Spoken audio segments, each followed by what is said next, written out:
Anne of Green Gables. By Lucy Maud Montgomery.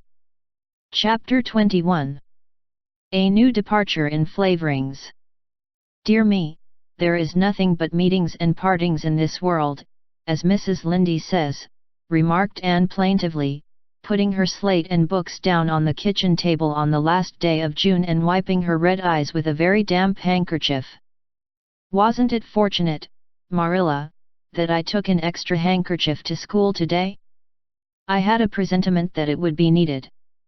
I never thought you were so fond of Mr. Phillips that you'd require 2 handkerchiefs to dry your tears just because he was going away, said Marilla. I don't think I was crying because I was really so very fond of him, reflected Anne. I just cried because all the others did. It was Ruby Gillis started it. Ruby Gillis has always declared she hated Mr. Phillips, but just as soon as he got up to make his farewell speech she burst into tears. Then all the girls began to cry, one after the other. I tried to hold out, Marilla. I tried to remember the time Mr. Phillips made me sit with Gil with a boy, and the time he spelled my name without an E on the blackboard, and how he said I was the worst dunce he ever saw at geometry and laughed at my spelling, and all the times he had been so horrid and sarcastic, but somehow I couldn't, Marilla, and I just had to cry too. Jane Andrews has been talking for a month about how glad she'd be when Mr. Phillips went away and she declared she'd never shed a tear. Well, she was worse than any of us and had to borrow a handkerchief from her brother. Of course the boys didn't cry because she hadn't brought one of her own, not expecting to need it. Oh, Marilla, it was heartrending. Mr. Phillips made such a beautiful farewell speech beginning, "The time has come for us to part." It was very affecting. And he had tears in his eyes too, Marilla. Oh, I felt dreadfully sorry and remorseful for all the times I'd talked in school and drawn pictures of him on my slate and made fun of him and Prissy. I can tell you I wished I'd been a model pupil like Minnie Andrews. She hadn't anything on her conscience. The girls cried all the way home from school. Carrie Sloane kept saying every few minutes, "The time has come for us to part," and that would start us off again whenever we were in any danger of cheering up. I do feel dreadfully sad, Marilla. But one can't feel quite in the depths of despair with 2 months' vacation before them, can they, Marilla? And besides, we met the new minister and his wife coming from the station. For all I was feeling so bad about Mr. Phillips going away, I couldn't help taking a little interest in a new minister, could I? His wife is very pretty. Not exactly regally lovely.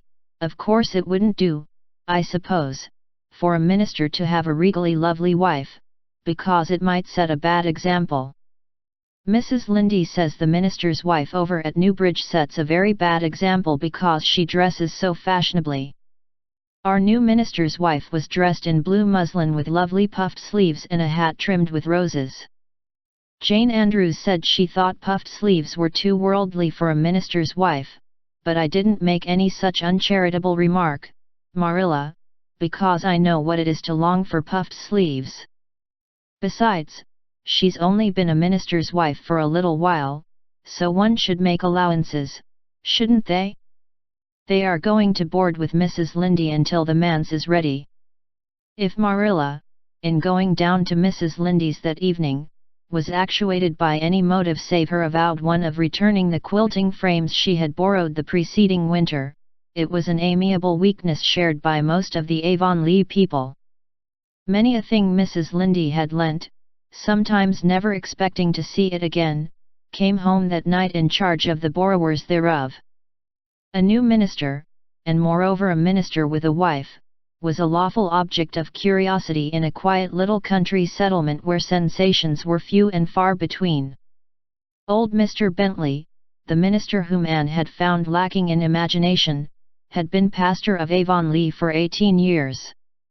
He was a widower when he came, and a widower he remained, despite the fact that gossip regularly married him to this, that, or the other one, every year of his sojourn. In the preceding February he had resigned his charge and departed amid the regrets of his people, most of whom had the affection born of long intercourse for their good old minister in spite of his shortcomings as an orator. Since then the Avonlea Church had enjoyed a variety of religious dissipation in listening to the many and various candidates and supplies who came Sunday after Sunday to preach on trial. These stood or fell by the judgment of the fathers and mothers in Israel, but a certain small, red-haired girl who sat meekly in the corner of the old Cuthbert pew also had her opinions about them and discussed the same in full with Matthew, Marilla always declining from principle to criticize ministers in any shape or form. "I don't think Mr. Smith would have done," Matthew was Anne's final summing up. "Mrs. Lynde says his delivery was so poor, but I think his worst fault was just like Mr. Bentley's, he had no imagination. And Mr. Terry had too much, he let it run away with him just as I did mine in the matter of the haunted wood. Besides, Mrs. Lynde says his theology wasn't sound. Mr. Gresham was a very good man and a very religious man, but he told too many funny stories and made the people laugh in church. He was undignified, and you must have some dignity about a minister, mustn't you, Matthew? I thought Mr. Marshall was decidedly attractive, but Mrs. Lynde says he isn't married, or even engaged, because she made special inquiries about him, and she says it would never do to have a young unmarried minister in Avonlea, because he might marry in the congregation and that would make trouble. Mrs. Lynde is a very far-seeing woman, isn't she, Matthew? I'm very glad they've called Mr. Allen. I liked him because his sermon was interesting and he prayed as if he meant it and not just as if he did it because he was in the habit of it. Mrs. Lynde says he isn't perfect, but she says she supposes we couldn't expect a perfect minister for $750 a year, and anyhow his theology is sound because she questioned him thoroughly on all the points of doctrine. And she knows his wife's people and they are most respectable and the women are all good housekeepers. Mrs. Lynde says that sound doctrine in the man and good housekeeping in the woman make an ideal combination for a minister's family. The new minister and his wife were a young, pleasant-faced couple, still on their honeymoon, and full of all good and beautiful enthusiasms for their chosen life work. Avonlea opened its heart to them from the start. Old and young liked the frank, cheerful young man with his high ideals, and the bright, gentle little lady who assumed the mistress-ship of the manse. With Mrs. Allen Anne fell promptly and wholeheartedly in love. She had discovered another kindred spirit. "Mrs. Allen is perfectly lovely," she announced one Sunday afternoon.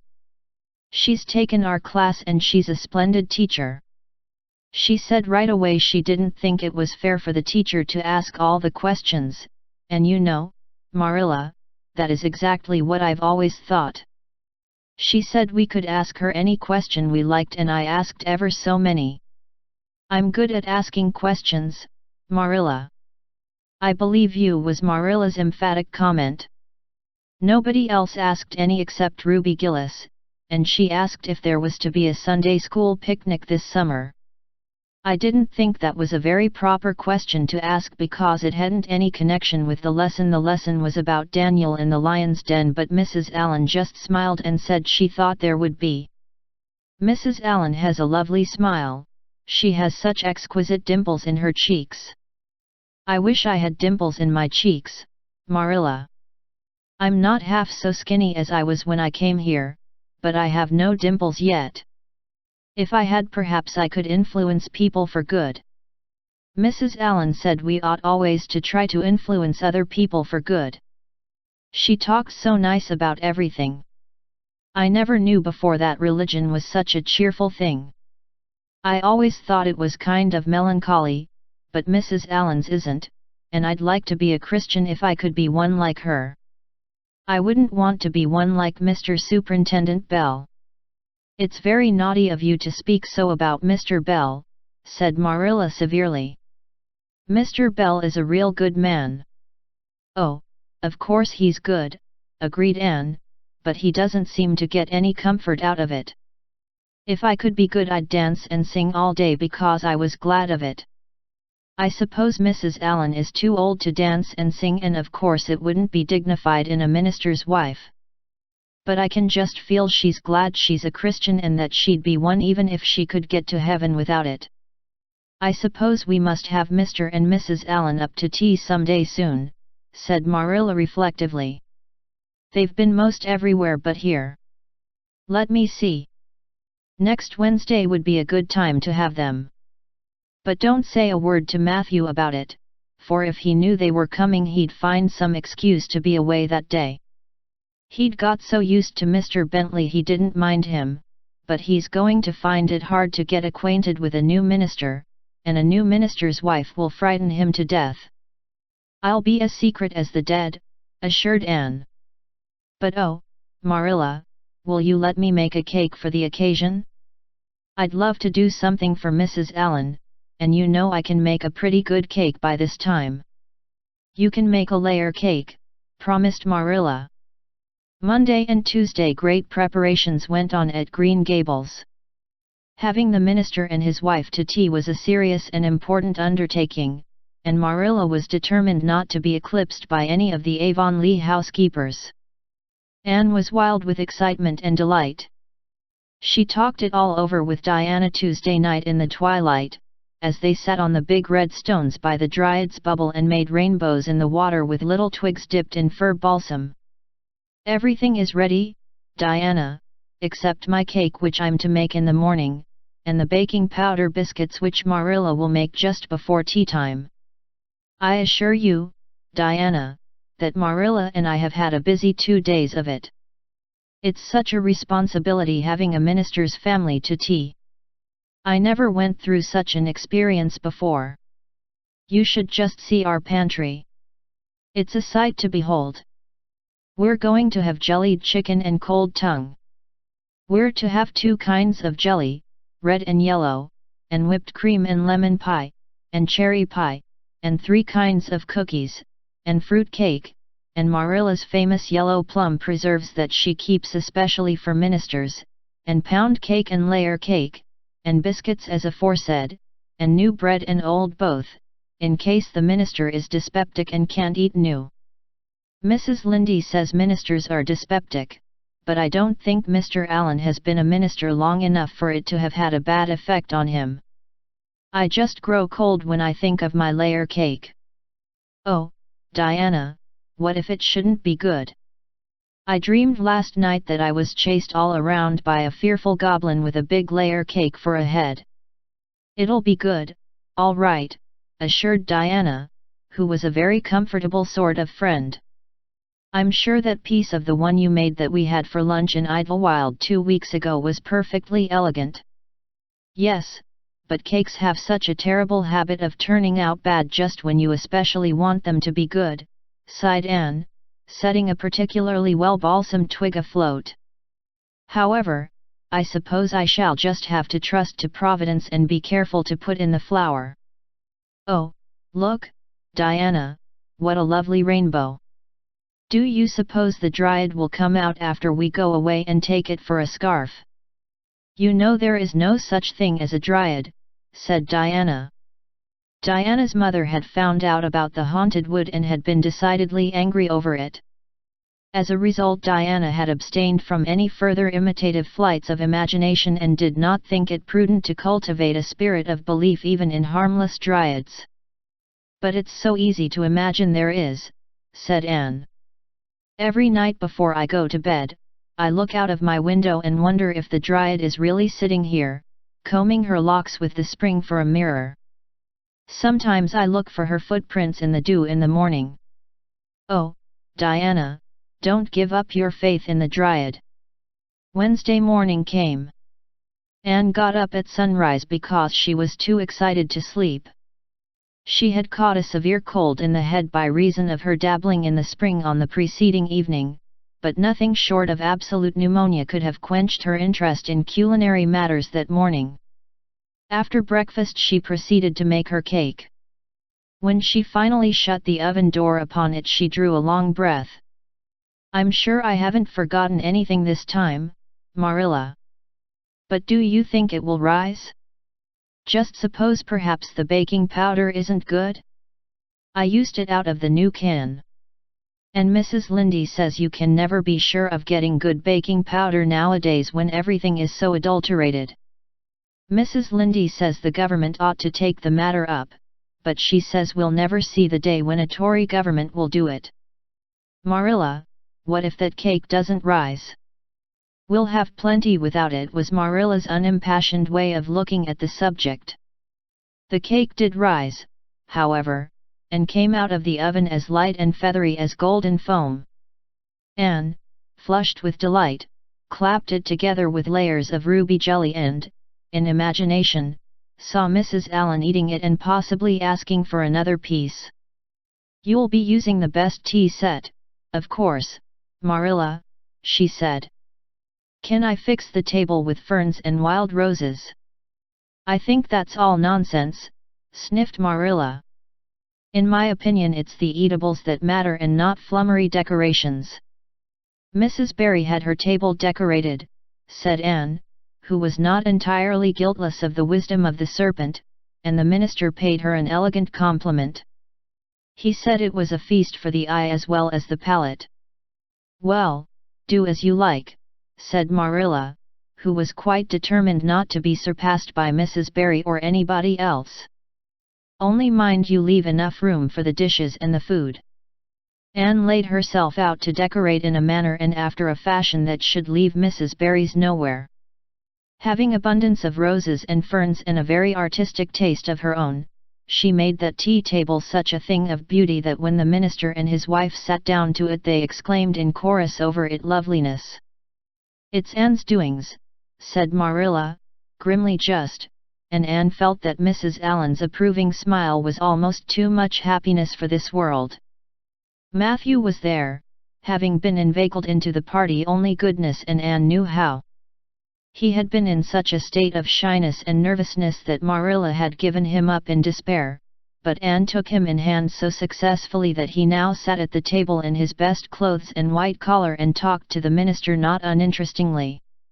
He never said a word to Mrs. Allen, but that perhaps was not to be expected. All went merry as a marriage bell until Anne's layer cake was passed. Mrs. Allen, having already been helped to a bewildering variety, declined it. But Marilla, seeing the disappointment on Anne's face, said smilingly, "Oh, you must take a piece of this, Mrs. Allen. Anne made it on purpose for you." "In that case I must sample it," laughed Mrs. Allen, helping herself to a plump triangle, as did also the minister and Marilla. Mrs. Allen took a mouthful of hers and a most peculiar expression crossed her face. Not a word did she say, however, but steadily ate away at it. Marilla saw the expression and hastened to taste the cake. "Anne Shirley," she exclaimed, "what on earth did you put into that cake?" "Nothing but what the recipe said, Marilla," cried Anne with a look of anguish. "Oh, isn't it all right?"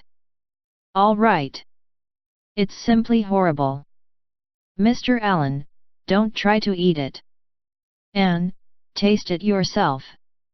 What flavoring did you use?" "Vanilla," said Anne, her face scarlet with mortification after tasting the cake. "Only vanilla? Oh, Marilla, it must have been the baking powder. I had my suspicions of that Bach. Baking powder fiddlesticks. Go and bring me the bottle of vanilla you used." Anne fled to the pantry and returned with a small bottle partially filled with a brown liquid and labeled yellowly, "Best Vanilla." Marilla took it, uncorked it, smelled it. "Mercy on us, Anne, you've flavored that cake with anodyne liniment." "I broke the liniment bottle last week and poured what was left into an old empty vanilla bottle. I suppose it's partly my fault. I should have warned you, but for pity's sake why couldn't you have smelled it?" Anne dissolved into tears under this double disgrace. "I couldn't, I had such a cold," and with this she fairly fled to the gable chamber, where she cast herself on the bed and wept as one who refuses to be comforted. Presently a light step sounded on the stairs and somebody entered the room. "Oh, Marilla," sobbed Anne, without looking up, "I'm disgraced forever. I shall never be able to live this down. It will get out, things always do get out in Avonlea. Diana will ask me how my cake turned out and I shall have to tell her the truth. I shall always be pointed at as the girl who flavored a cake with anodyne liniment. Gil, the boys in school will never get over laughing at it. Oh, Marilla, if you have a spark of Christian pity, don't tell me that I must go down and wash the dishes after this. I'll wash them when the minister and his wife are gone, but I cannot ever look Mrs. Allen in the face again. Perhaps she'll think I tried to poison her. Mrs. Lynde says she knows an orphan girl who tried to poison her benefactor. But the liniment isn't poisonous. It's meant to be taken internally, although not in cakes. Won't you tell Mrs. Allen so, Marilla?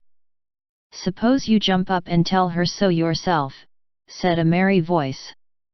Anne flew up, to find Mrs. Allen standing by her bed, surveying her with laughing eyes.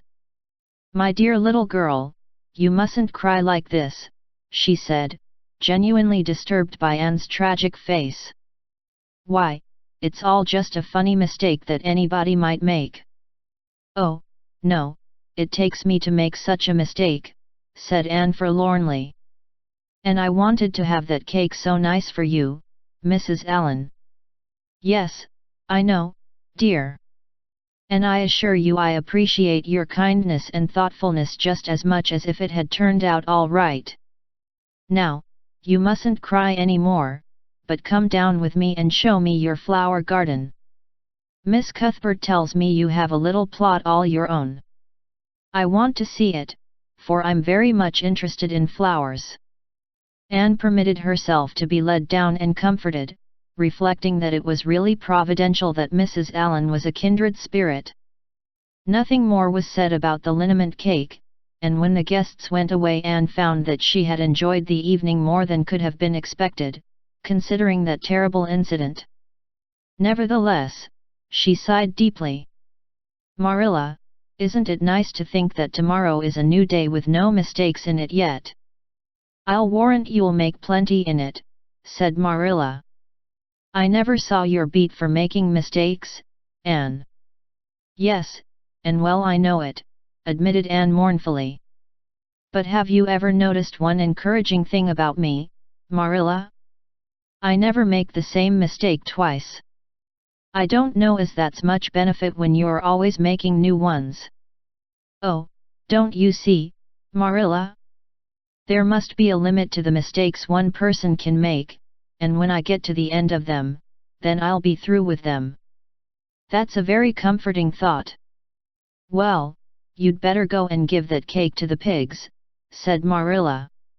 "It isn't fit for any human to eat, not even Jerry Butt."